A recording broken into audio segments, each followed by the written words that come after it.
Over the last few weeks, markets have been crushed. And people are not only asking, are we in a bubble? But they're asking, well, has it already popped? All of the stocks are down.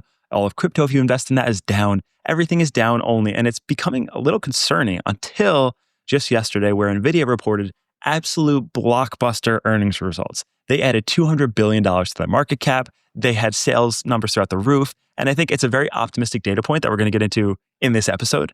We're also going to talk about a huge partnership between Anthropic and Jensen and the whole cast of characters, including Microsoft. We have Nano Banana Pro, which is the new best image generation in the world. Also coming out of Google is the new weather prediction model, which is able to predict weather accurately for up to 15 days in advance. And we have Meta doing some really cool stuff with 3D generation and really world building that's very impressive. So super jam-packed week, starting with NVIDIA earnings. Ijaz, give us the lowdown. What happened?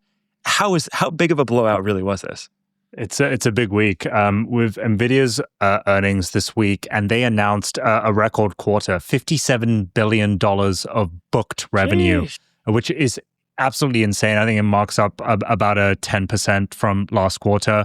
But that's not the news. Of course, the stock price pumped 5 to 10% on the news, adding $205 billion to their market. I mean, listen, you couldn't even see the bottom of this candle. I can't. It's just a green line. I mean, that is just an insane thing to see. $200 billion is just kind of like insane to think about a single company. That's like the GDP of multiple countries if you kind of like stack rank them. But I want to talk about just a general theme that's been going through that you highlighted, Josh, which is people have been super worried that the bubble is bursting, right? Stocks have kind of been down, Mag 7 included. And the idea is, well, maybe we're running out of steam. Maybe people don't want these GPUs anymore. Maybe people don't actually care. And I'm here to tell you that I think NVIDIA is here to stay. And NVIDIA, a stock market without NVIDIA succeeding is a stock market that's going to crash. But fortunately, I don't see that on the horizon at all. Now, I've pulled up this tweet from Akash Gupta here, Josh, and I'm going to walk you through what the claims people had for the bubble. They were basically saying, listen, whenever anyone buys a NVIDIA GPU, it's only good for about 2 to 3 years. Do you recognize what I'm saying here, Josh? It was a similar thesis from... Oh, I believe we recorded this episode earlier this week with Michael Burry, who is Mr. Big Short himself, and got blown out on the idea that he could short this. Exactly. So Michael Burry, famous for his infamous short trade in the 2008 financial crisis, where he bet against the real estate market rising, and he won pretty big. He came back last week and he announced like, hey, NVIDIA GPUs aren't as good as they say. Their life cycle isn't actually that long, and people are marking their assets way higher than they should, marking the GPUs way higher on their balance sheet, which is pumping their stock up falsely. The next day, he announced that he is closing his fund because his position was so down bad. This week's earnings report from NVIDIA just kind of proves that there's a lot more muscle behind just kind of like the words that they're using. So one clear thing from NVIDIA's earnings report is this, Josh. They have 6 to 8 year old GPUs that are being 100% utilized and booked out 6 months in advance. Now, we saw this for a fact the week before last when CoreWeave announced their earnings report and actually showed that they had customers that were booking out NVIDIA's old 6-year-old GPUs 6 months in advance. So the point that's being made here is a lot of people think that we're in a bubble and people are overbuying GPUs because they don't have enough demand, but they're just getting involved in the hype and they're getting concerned. But the truth is, there's not enough GPUs. And the revenue from NVIDIA's this quarter proves that. You know what he's projecting for next quarters, for Q4's revenue, Josh? What's that? $65 billion. Yeah, this is just insane. The rate of increase, he's not putting these numbers out unless he's absolutely confident. And Josh, one final thing I'll say about this is, typically in a quarterly earnings report, you want to be very strict about what you say. You don't make promises. You say, we estimate this, we estimate that. Jensen did the complete opposite, which is what a CEO doesn't normally do. He goes, you don't ever have to worry about this. We are nowhere near this bubble ever kind of like forming or popping or whatever the speculated rumors are. NVIDIA is good. Our GPUs are good and they are booked out months in advance. We're not worried. He was using very casual language, which kind of insinuates that he's super confident. So why shouldn't we be? Yep. And I knew this was happening when I saw him out last week with the CEO of like TSMC in Taiwan. They were all getting beers and they were having a good dinner. And you don't do that a week before earnings reports. And if you didn't know, if you weren't completely certain, one of my favorite lines from the report that he mentioned, within the first 60 seconds, he goes, we have a line of sight to $500 billion in revenue in 2026, which is just an unbelievable number. I mean, right now the market cap is $4.5 trillion. So to have a clear line of sight to $500 billion, that is so obviously the right direction that we want to be going in. And some other quotes: sales are off the charts. GPUs are totally sold out. AI is going everywhere, doing everything all at once. We've moved away from industrialization and manufacturing for so long. And so I really love the fact that at this moment, we're reindustrializing the United States. So he's doing it in the US, he's doing it in China, he's doing it all around the world, and they're building all these chips for everyone. They're sold out proactively, they're sold out retroactively against the Michael Burry short. And it's just total blockbuster report. I mean, there is no end in sight for the growth of NVIDIA. And I think that's what the market's reflecting, where we are now pushing that ceiling. As we talk about the ceiling of where market caps can actually reach, we're creating new industries, we're pushing that roof higher. The most valuable company in the world is continuing to be the most valuable company in the world. I think about that. I'm reminded of that phrase where humans aren't really good at judging exponential progression. They kind of just think linearly, but they can't think about, like, they can't fathom the numbers being that big until it actually is that big. If anyone's going to tell us or be a good indicator of what the truth is, it's going to be Jensen. He's literally selling the picks and shovels to the people that are claiming that they're getting a lot of demand. And if his GPUs aren't being used, he's not going to be getting purchase orders from any of these customers. And it was really funny. This week, they had a Saudi investing meeting where I think there's a lot of funny pictures going around of all the AI leaders in the world getting together. Donald Trump was there, Cristiano Ronaldo was there, Elon was there, Jensen was there, and Elon and Jensen actually went on stage to have a talk. And it's funny that it takes a Saudi gazillionaire to come on in order to get them both to go on stage and talk. But Jensen was asked, is there an AI bubble? And his answer, it was 3 minutes long. We're showing it on screen, but I'll summarize, which is basically no, because if you believe that AI is going to be everywhere, that means the entire CPU architecture of the world needs to switch over to GPUs. And that transition from CPU to GPU is not even a fraction of a percentage of the way there. And there's still a huge amount of growth required to get AI into everything around us at a scale that it's fully immersive. And I think that's kind of where Jensen's at. He's like, we're still so early in this journey to deploying AI that currently it just exists in these black boxes on our computers in these models, and they haven't even reached out into the real world yet. So we're going to see much more permeation of these AI models as we go. And of course, he's going to be bullish. You got to take it with a grain of salt because, I mean, all of his incentives align to make it seem like things are great. But it really, based on these numbers, seems like things are pretty great over in NVIDIA. Yeah, and if you look to the sitting next to him, Elon is there. I think Satya was out there as well. If you're wondering why all these American CEOs are in the Saudi, it's because they just announced that they're going to invest $1 trillion up from the $600 billion that they formerly said that they would. It's now an extra $400 billion.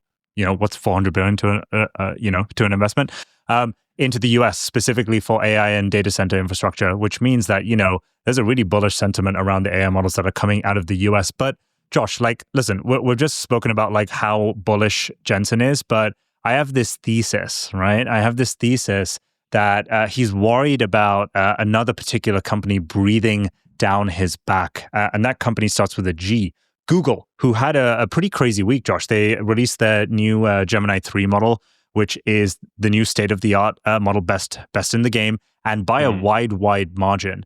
And the reason why I think that Jensen might be slightly concerned is it was trained entirely on Google's own GPUs. So it didn't use a single NVIDIA GPU. So you can think, you know, you can imagine if you were the king, you'd be kind of worried. And in this new breaking news this week that I'm highlighting on this tweet right now, Satya is speaking, they're announced a new kind of alliance between Anthropic, Microsoft, and NVIDIA. I'm just going to give you a quick breakdown of this, and I want to get your take on this, Josh. So basically, Anthropic is one of the leading frontier model providers.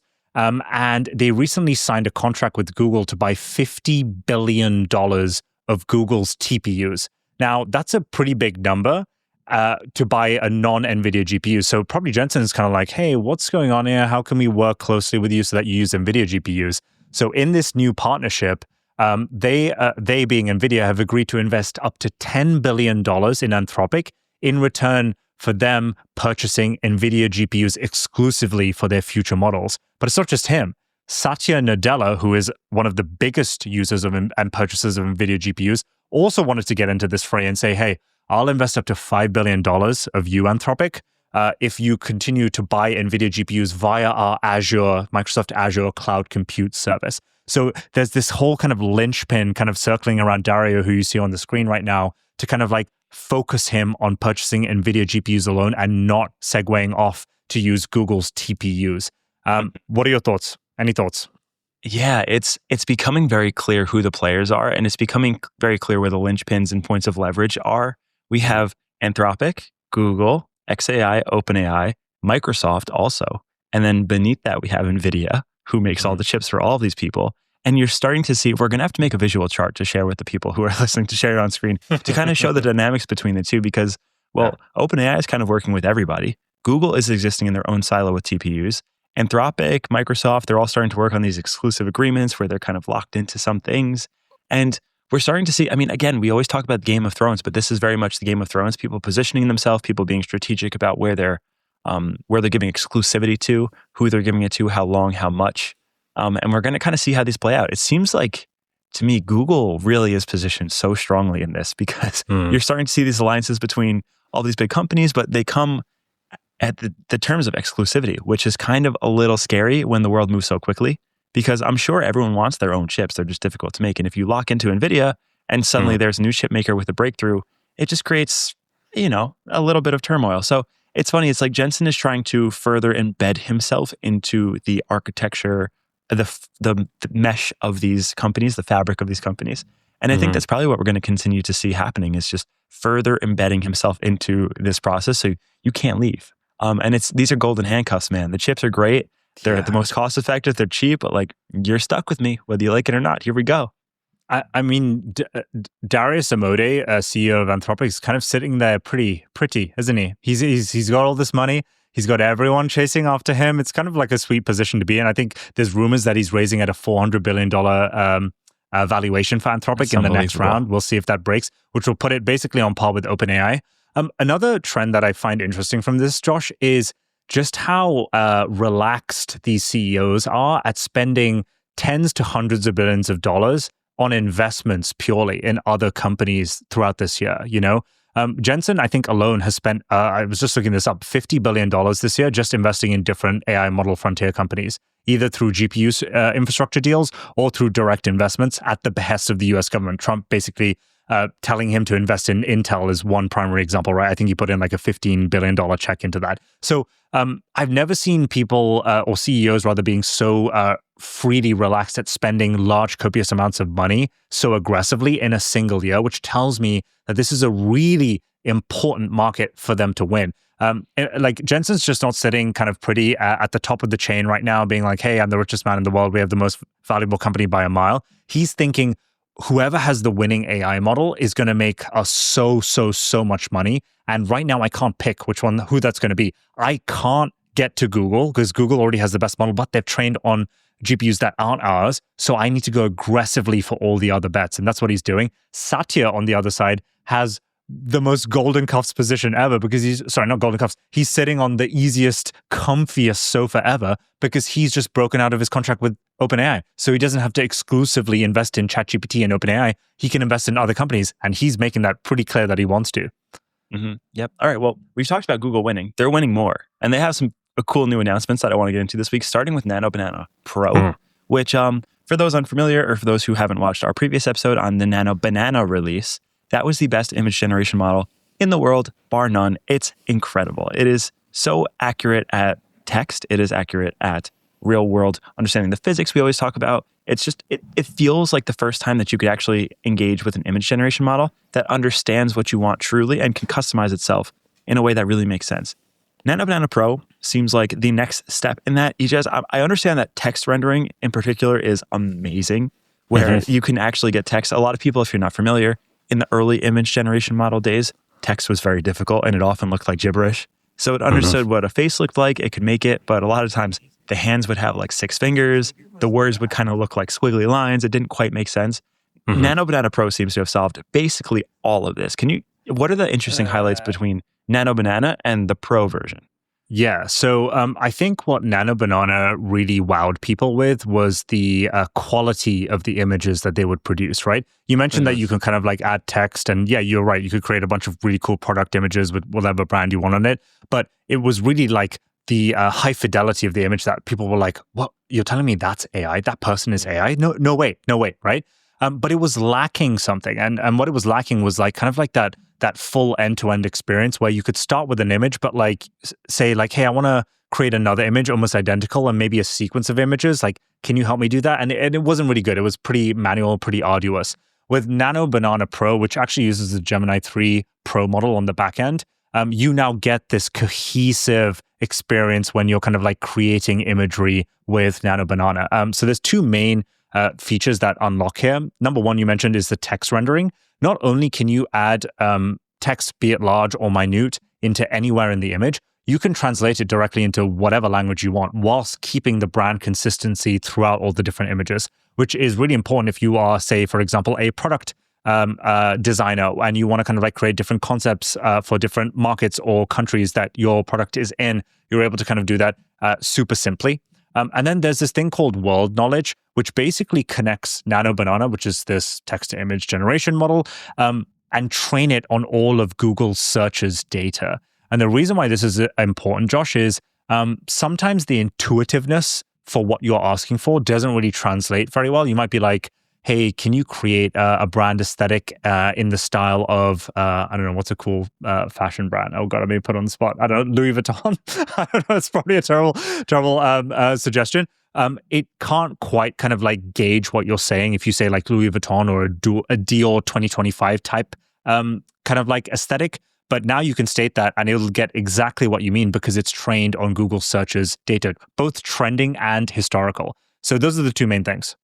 I want to see what this looks like. Can we scroll down and see some examples? Oh, yeah. Because from my understanding, it is like significantly better, particularly at portraits. I saw one that looked really good. Yeah, so here we have a side-by-side of a portrait of a man. And as you can see, like it maintains the aesthetic of like black and white, but like you have different lightings. Like on the left-hand side of the image, you've got the light coming in from the left. On the right-hand side, you've got it coming from the right. But it maintains the facial composition and structure of this man, which I thought was super cool. Josh, I know you're really, really into photography, so you're probably noticing all these nuances and thinking, hell yeah, if I could just prompt, this would be easy. Am I right?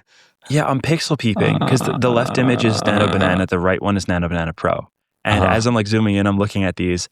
There is a clear difference in detail and clarity in the new image that there was not in the right is so original. Much better. Yeah, yes. Wow. So as I look at these, I see the left clearly looks like AI because it's kind of smooth. There's a lot of inconsistencies that you would notice with the real photo. With the second photo, it's very real. Even down to the pilling, you'll notice there's like pilling on the sweater that the man's wearing. It's like very highly detailed. It's with high fidelity. Oh, yeah. It's very impressive. Like that, to me, if I were to see that out with no context, that to me looks like a real picture. And I think that's the difference that Nano Banana Pro makes, is it has crossed the threshold and being like, okay, this actually looks real. And yeah, here's a second example of another portrait from the side. I'm assuming they used the same prompt. Again, the image of Nano Banana Pro, so much more fidelity, so much more detail, and the lighting seems more accurate. Whereas the right, it's softer. So I think maybe just looking at these two examples, if I had to put my finger on one distinction, it's the detail and clarity. That feels like it's been leveled up to a point where it has high enough fidelity where it can pass as a real picture. And that's kind of a scary thing. It's like, man, this is getting good. Yeah, it's going to get super good, and it's probably going to get embedded in a bunch of social media soon, and then we're going to have to figure out what's real and what's not. Anyway, putting that aside, there was another... Well, I'm going to use your words on this because you thought it was really cool. I come from the land of England where it is the worst weather ever. And so I do my very best to just ignore the weather because I know it's going to be miserable. But for some reason, Josh, you are excited about Google's new weather model, Weather Next 2. Can you tell me a bit about it? This is the world's best weather model. Ijaz, I have trust issues with nobody more than I do my weather app on my phone. It always lies to me. It is always inconsistent. It's always wrong. And Google is trying to fix it. And for that, I commend them. What they have done is they've created the best weather model in the world. And it's all powered by their Gemini 3 AI. So you could think of weather like a planet's mood. It's always changing. And small things can lead to these huge swings. So for decades, we've used these giant supercomputers that crunch physics together to try to give us a more accurate representation of what happens. Well, with Google DeepMind, they learn that weather behaves just by matching a ton of data together. So they take these patterns over time and they run them through a machine learning algorithm. And then they can kind of predict based on the current state what the future state will look like. So a lot of the way it works in the past is that it's kind of using this like big, weird, mysterious number crunching algorithm to come up with the probability. What this does is it just recognizes patterns and it ingests all of those patterns because it has so much data and so much context. And it pops out what is most likely to happen based on all of the historical weather patterns with remarkable amounts of accuracy. So this to me feels like a really cool improvement, really cool quality of life thing that I like to see from Google and just AI in general. It's just improving the things that improve quality of life on a regular basis, right? It's like, I want to know when it's going to rain pretty accurately. And if I can know that for days out, weeks out, for example, going to Patagonia next week, that's going to be really cool. I have no idea what the weather looks like because I can't trust it 7 days in advance. And if Google's going to give us some weather predicting algorithm that allows us to see that, that's awesome. And not only that, but predictions for hurricanes and for natural disasters. And it can kind of anticipate these much further out than a lot of other companies can. And that to me just felt really exciting is like, okay, nice. My weather app, it's getting better. Like sick. That's a good use of AI. Yeah, I think the natural disaster prevention or rather preparation for natural disaster is like the real cool thing about this for me. It's just like, okay, well, if I can predict that a hurricane's going to accurately come in a couple of hours, that's like a couple of hours of time that you didn't know you had to prep against it, get people out, evacuate, all that kind of stuff. So safety-wise, I think this is like a awesome tool to use. On the consumer side of things, where you were talking about the weather app being kind of crap, I agree with you. And maybe this is kind of naive of me, but I've always wondered, like, why don't we have this technology yet? Why wasn't this here yesterday? Like, why do I have to go out and it says it's not going to rain and then it starts raining? Maybe it's just England. That's probably why I left. But well, the understanding is that it takes a lot of compute. So it would normally take hours to generate a weather forecast. And because of the efficiency improvements brought to us by AI, it takes minutes. And that efficiency improvement leads to a cost improvement, which means it's not reserved just for like the high-end weather stations. It's available to everyone because the cost and time to generate it is much lower. But there's more news. Ijaz, you were particularly excited about this meta news that came out this week. I'm excited by this. Can I introduce you to SAM 3D? SAM, S-A-M, stands for Segment Anything Model. Josh, have you heard of these SAM models? No, this one I missed. We've had a very busy week. I haven't been online much, and I don't know anything about it. So please fill me in. Okay, so this model will basically allow you to take, you're seeing a video on the screen, take any image, any 2D image, and pick any object within that image. It could be a person, it could be a ball, it could be a bicycle, it could be these buildings that you're seeing on your screen right now, and create an individual 3D object for it. And if you can imagine, you could do some really funky things. So you can move the chair around in your living room. You can kind of like switch the buildings around to kind of create a new different landscape. You can kind of move or change the color of the chair. You can change the position of the person. I just think it's super cool because something that you and I are super passionate about, Josh, and think will be a big deal in the future is something called world models, kind of like AI plus simulated worlds. It's cool for many different reasons. Like, for example, you could train AI on various different scenarios in the physical world so it can understand the physics of the real world without having a kind of body. But then when it eventually does have a body in the form of humanoid robots, they'll also be able to be trained off of these types of models. So it's derived of the same family of these world models. But with these particular meta models, these new SAM models, you can apply it to any kind of creative pursuit that you have. So if you create a video that you want to kind of like promote a new piece of furniture, if you create a video where you just kind of want to change things around, think Adobe Photoshop, but on steroids for video and for images, you can now do that. The really cool part about this technically, Josh, is the astounding resolution that you get from the 3D object. You can literally pick any object from a picture and it will create almost identical to its size dimensions in real life. You're looking at like a cheese spinning on a plate here, exactly what it will look like on the other side. We have never been able to do this before. Actually, I lie. You have been able to do this before. It would just take you roughly anywhere between 6 weeks to 6 months to do it in a full SFX studio in Hollywood. So it's just super awesome to have this kind of like thing at your fingertips on an app from Meta. Very cool. Yeah, this is sick. If you're not watching this, you need to be watching this. Find this video, watch the video version of the podcast because it's very impressive. I'm watching this for the first time and I'm thinking, wow, this is okay, I'm glad Meta's doing something cool. This is the first time I'm watching a video of theirs and I'm like, I like what I'm seeing. This is actually interesting. This is unique and novel. It's really impressive. The detail, the fidelity, and what, as I'm seeing this, I guess first reaction is just, I'm very impressed at how quickly it's able to generate 3D models, which I assume are then fully interactive and embeddable into a virtual space. So this to me feels like a really fun step in the world of creating metaverses where you can just extract lots of elements from the real world seemingly instantly and doing so with a high enough fidelity that it actually feels real and it feels like it's part of this digital space. And this is huge for game designers. This is huge for, this is one of those things, EJS, honestly, where it's just a tool that I'm sure we're going to see amazing use cases from that I'm just not even going to be able to predict on this episode. But this is a really powerful tool because previously, like you said, it took a long time to generate these 3D models. And even the fastest version is, a lot of people don't know this. On the back of your iPhone, you have a LiDAR scanner that shoots lasers at objects and can actually scan them in the real world. It takes a long time to do that, and it requires a lot of physical availability to actually be able to fully scan the thing. This seems to be doing a lot of predictive work, and that predictive work seems very accurate. So this is cool. I'm excited to see what types of applications and use cases are done with this. All right, for the final bit of news, I've got something kind of controversial for you, Josh. What if I told you could now use AI to talk to your dead relatives? Oh God, I knew this day was coming. It's just a matter of time. I guess, is today the day? Are we going to do it now? Today might be the day. Okay, say more.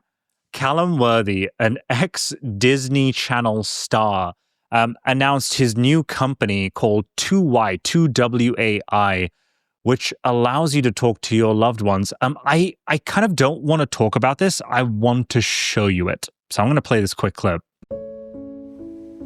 He's getting bigger. See? Oh, honey, that's wonderful. Kicking like crazy. He's listening. Put your hand on your tummy and hum to him. You used to love that. It feels like he's dancing in there. Oh, honey. Mom, would you tell Charlie that bedtime story you always used to tell me? Once upon a time, there was a baby unicorn. So I'm not going to play the whole video, but basically what you're listening to is a young mom that is pregnant, that is about to have a child, and she's FaceTiming her mom saying, "Hey, listen, like, I know you can't be here right now, but like, I'm having this kid. Like, do you have any advice?" And she's like, put your hand on your tummy, hum to him, just like I used to do to you as a child. The crazy part is her mom isn't alive in this hypothetical scenario. She is talking to an AI version of her mom who says the things that she thinks she needs to hear, that is trained on her memories and thoughts. And they show the progression of her life with this kid and her mom, who's deceased, talking to the kid and growing up with them. Josh, I just want to get your reaction to this before I talk.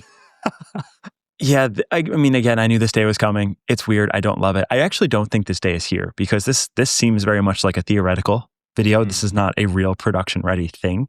And as I'm kind of resisting this, I'm coming up with excuses of why it won't work. One of them being the context, where this implies that the AI has the knowledge of how her mother treated her as a child. And that is hyper-specific. That is not really easily accessible or even known by more than maybe one or two people in the world. So there's a lot of gaps in this, but directionally it feels correct. I mean, if you watch Black Mirror, or if anyone listening has watched Black Mirror, this very much feels like an episode in that, where I'd love to It is a literal episode of this. That's exactly what happens. That's right. Yeah, it is a plot line of one of them. Yeah. Where I'm not really sure how I feel about it. I don't know. It's one of those weird esoteric questions where if you can stay connected with, I guess, the AI clone of a loved one, is that valuable? Is that really them? Probably not. How much value is that versus just kind of like leaning on this weird nostalgia that makes you feel connected? I don't really know where I stand on it, but it's really freaking weird. And this feels directionally like the place we're going to be heading soon, where as these AI models get more capable, as they collect more data about you, as they have more context, you start to unlock some really weird things. This is one of them. And I'm happy it's not here today. I'm happy this is just a rendering. But this is a very real thing that I think we're going to need to expect coming soon. And I'm not sure what the societal implications of that are. So I think the people that are bullish around this kind of technology is going to be there's therapeutic practices for this. And if it allows you to kind of like process your trauma and better yourself, then it's good. I think they would argue that if it helps you raise a better versioned kid, however way they measure that, it'll be good. Obviously, the bad side of this is like, it's just not real. It's kind of fake and kind of like life and death is kind of like part of life itself, right? You kind of go through those losses and grieve them and kind of grow in different ways. This kind of puts technology meddling in some really, really important life stuff. which I'm kind of like concerned and my gut kind of like clenches when I kind of like see a video like this. The other thing I think about is if we play out this future over the next decade, more and more kids that are much younger than us, Josh, are going to have AI companions. We already see Meta pushing AI companions. We see Elon Musk pushing it through Grok companions.